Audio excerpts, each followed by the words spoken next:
હવે 2 દિવસથી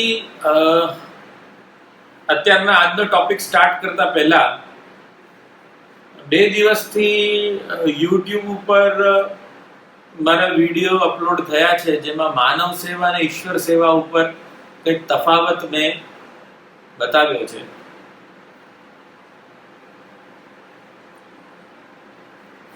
અને ઘણા લોકોના મને છેલ્લા 24 કલાકમાં મને રિસ્પોન્સ આવ્યા, કોઈકના ફોન આવ્યા, કોઈના મેસેજ આવ્યા, કોઈકની સાથે મેં વાત કરી. અને અત્યારના આ સમયમાં, આ સંકટની ઘડીમાં માનવ સેવા લોકો કરી રહ્યા છે. અને કોઈકને એવું ક્યાંક એવું લાગી જાય છે કે હું માનવ સેવાનો વિરોધી છું.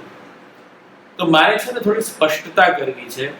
અત્યારના લાઈફ વિથ કૃષ્ણના ફર્સ્ટ એન્ડ સેકન્ડ પાર્ટ આવ્યા છે, તો હું કોશિશ કરીશ જે બી અપલોડ કરી રહ્યા છે વૈષ્ણવો, એમને કહીશ કે લાઈફ વિથ કૃષ્ણનો થર્ડ પાર્ટ અપલોડ કરતા પહેલા હવે હું જે બોલી રહ્યો છું એ પાર્ટ ત્યાં અપલોડ કરે, અને તમને લોકોને પણ એ વાત ખ્યાલ આવે કે માનવ સેવાનું સ્ટેટસ શું છે, માનવ સેવાની કેટેગરી શું છે અને ઈશ્વર સેવાની કેટેગરી શું છે.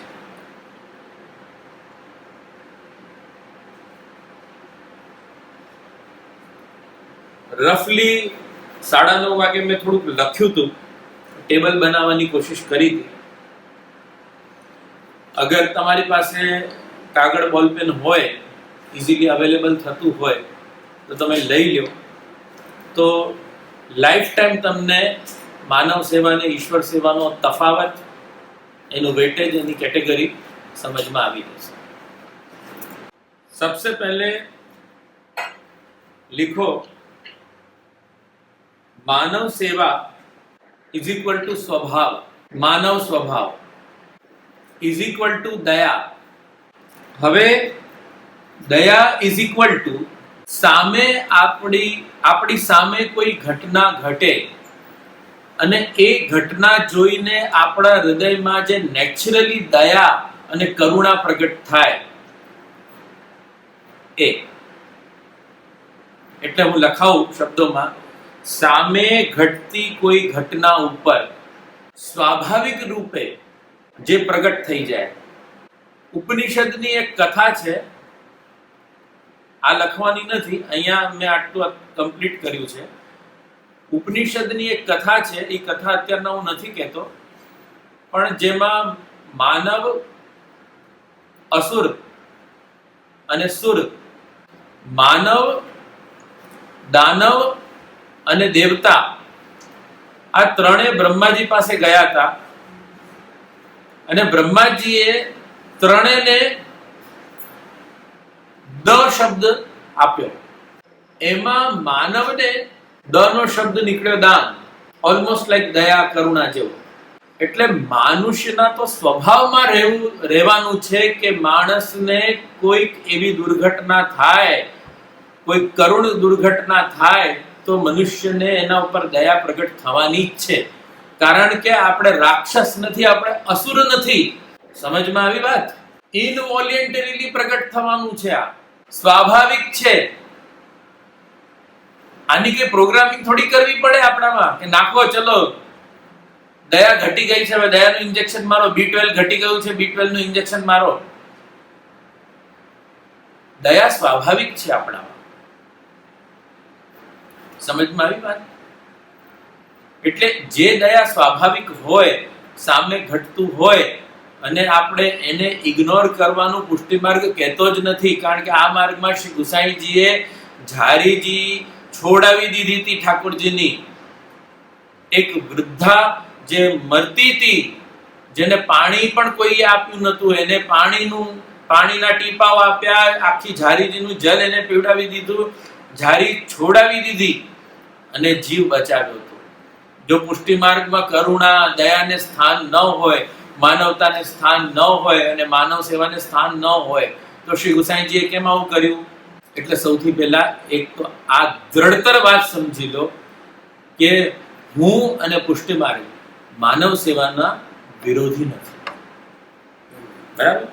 પણ માનવ સેવા ઈશ્વર સેવાથી ઉત્તમ છે એ માની લેવું એ સર્વથા ખોટું છે. ઈશ્વરની તોલે કોઈ ના આવે. હું આમાં બહુ વિસ્તાર નથી કરી રહ્યો, કારણ કે તમે એમાં જોઈ જ લેશો.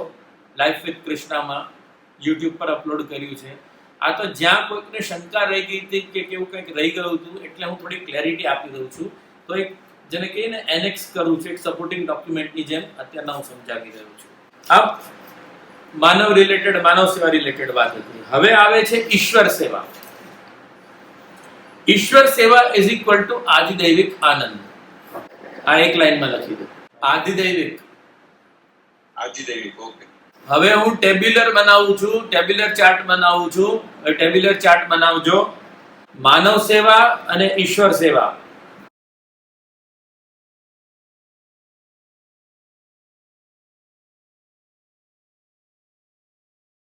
માનવ સેવા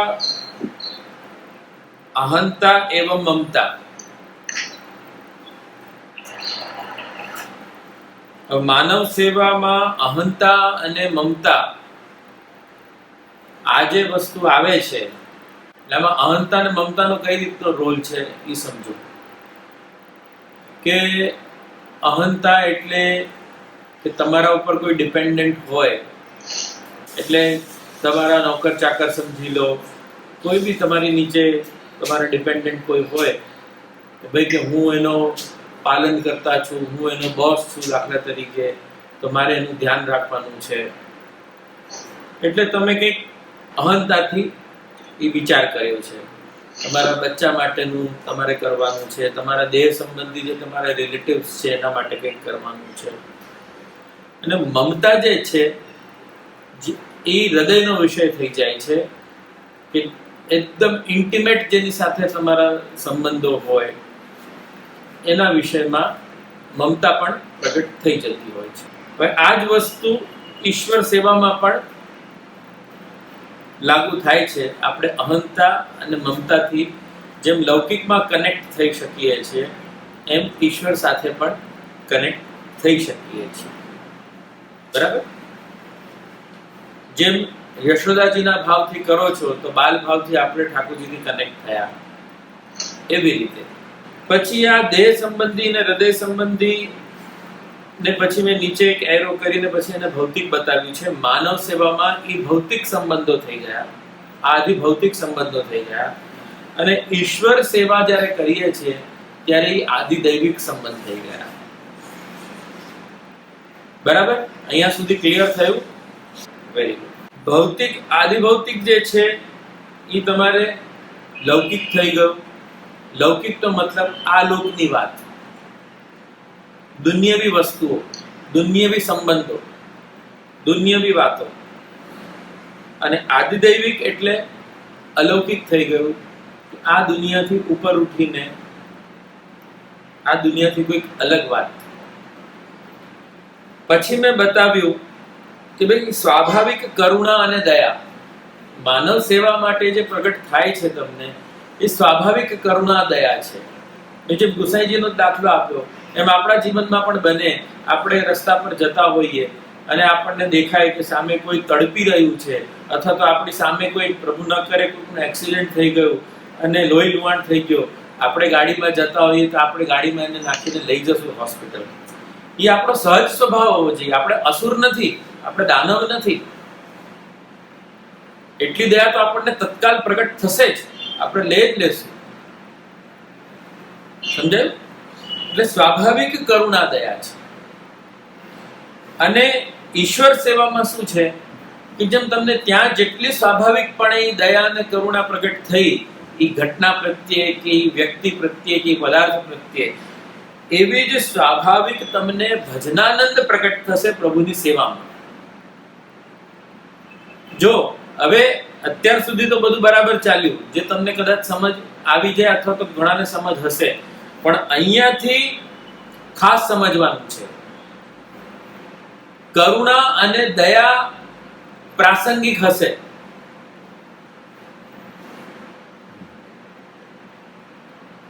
કરુણા અને દયા પ્રાસંગિક હશે, નૈમિત્તિક હશે. બનેલી ઘટના ઉપર પ્રગટ થતા તમારા ઇમોશન્સ છે, પરમેનન્ટ નથી. તમે એને કેરી કરીને ઘરે ન લઈ જઈ શકો.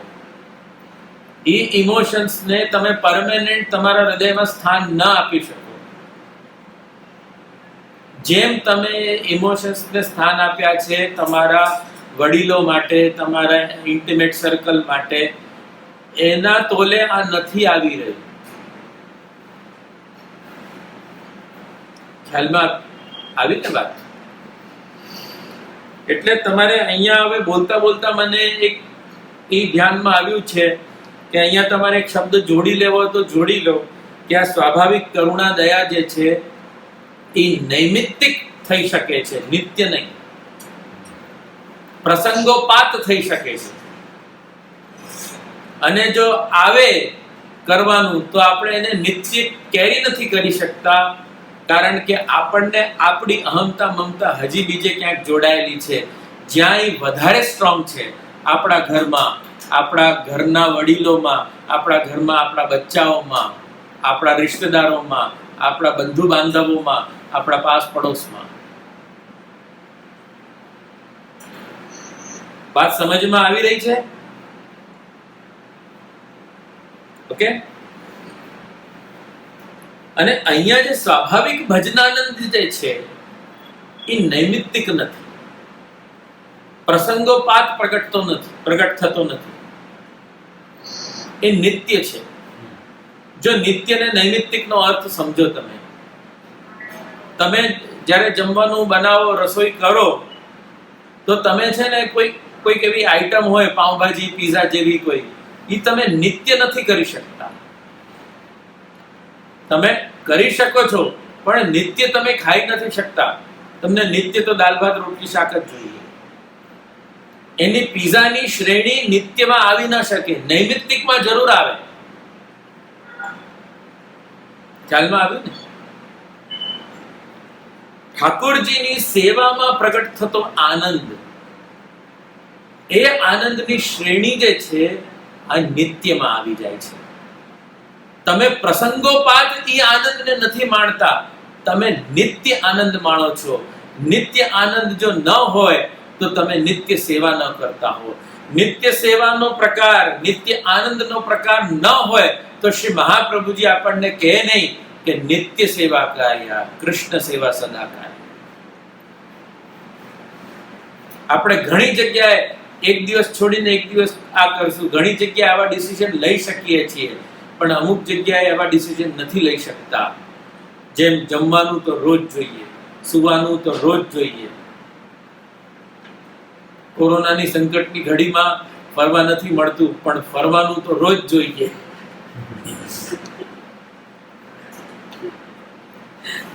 કોઈકના મોઢે હમણાં સાંભળ્યું કે ઘરવાળો તો મારી તબિયત બગડી જાય. એટલે અમુક જે વસ્તુ રોજ જોઈએ, એ રોજની કેટેગરીમાં, નિત્યની કેટેગરીમાં, નિત્ય આનંદ, નિત્ય સ્વાભાવિક આનંદની કેટેગરીમાં ભજનાનંદ આવે છે. પ્રભુની સેવામાં પ્રગટ થતો આનંદ આવે છે, પ્રભુનો આનંદ આવે છે. એના પછી મેં લખ્યું કે આ સ્વાભાવિક કરુણા અને સ્વાભાવિક દયાના પરિણામ આપણા જીવનમાં શું આવે છે. આ સ્વાભાવિક કરુણા અને સ્વાભાવિક દયાના પરિણામ એવા આવે છે, જેમ દયા એક પુણ્ય કાર્ય છે. ચલો, આને કેટલું સારું કાર્ય કર્યું, ભૂખ્યા હતા એને ભોજન કરાવ્યું, બરાબર? આ પુણ્ય કાર્ય થયું. પણ કોઈ દુષ્ટ પ્રવૃત્તિ કરે, કોઈ દુષ્ટ પ્રકૃતિ હોય, કોઈનું કંઈક ખરાબ કરે, તો આપણે એને કહીએ કે આ એને પુણ્ય કાર્ય નથી કર્યું, એને પાપ કાર્ય કર્યું છે. બરાબર? તો પાપ કર્યું, એમ પુણ્ય કર્યું, એમ પાપ અને પુણ્યના ફલ પણ આપણને ભોગવવાના આવે. ગીતામાં સ્પષ્ટ રૂપથી ભગવાને આ સમજાવ્યું છે. જેને અદૃષ્ટ કહેવાય શાસ્ત્રીય લેંગ્વેજમાં, એટલે એ લખ્યું મેં કે અદૃષ્ટ કર્મજન્ય પાપ પુણ્ય. એટલે તમે જે કર્મ કરો છો એનાથી ડિસાઈડ થાય છે કે તમે આ પાપ કર્યું કે પુણ્ય કર્યું. ખ્યાલમાં આવ્યું? તો પાપ કર્યું હશે તો કદાચ નરક મળશે, પુણ્ય કર્યું હશે તો સ્વર્ગ મળશે. હવે થાશે શું? અંત તો ગત્વા થાશે શું? ગીતાજીનો જ એક શ્લોક મેં ત્યાં લખી દીધો રેફરન્સ માટે તમારા માટે કે ક્ષીણે પુણ્યમ મર્ત્યલોકમ વિશંતિ. કે પાપ કરો તો બહુ મોટી મોટી વાતો છે, પાપ કરો તો બહુ મોટી મોટી કહાનીઓ સાંભળવામાં આવે કે બહુ મોટી મોટી નરક યાતનાઓ થાય, ગરમ તેલની કઢાઈમાં નાખી દેવામાં આવે. એ તો વાત સમજમાં આવી, ખોટું કર્યું તો એની સાથે આમ જ થવું જોઈએ. પણ પુણ્ય કર્યું હોય એને, તો પુણ્ય જે કર્યું હોય ને એના માટે પણ એક ભગવાને ગીતામાં બહુ સરસ વાત કરી છે કે ક્ષીણે પુણ્યમ મર્ત્યલોકમ વિશંતિ. કે પુણ્ય જ્યારે એના જે ભેગા થયા છે એ પુણ્ય ભેગા થયેલા પુણ્યના આધારે એને સ્વર્ગમાં સ્થાન પ્રાપ્ત થશે. પછી સ્વર્ગમાં સ્થાન પ્રાપ્ત થયા પછી એ પોતાના જે પુણ્યનો જે ઉદય થયો છે એ ઉદિત પુણ્યોને ભોગી લીધા પછી એના પુણ્યો ક્ષીણ થઈ જશે, એટલે પુણ્ય ખતમ થઈ જશે. વાત સમજો ધ્યાનથી. એટલે પુણ્યની પણ એક લિમિટ આવી ગઈ કે પુણ્ય તમે ભોગવા લાગ્યા એટલે ક્ષીણે પુણ્યમ મર્ત્યલોકમ વિશંતિ, એટલે મૃત્યુલોકમાં પાછા તમે આવી ગયા.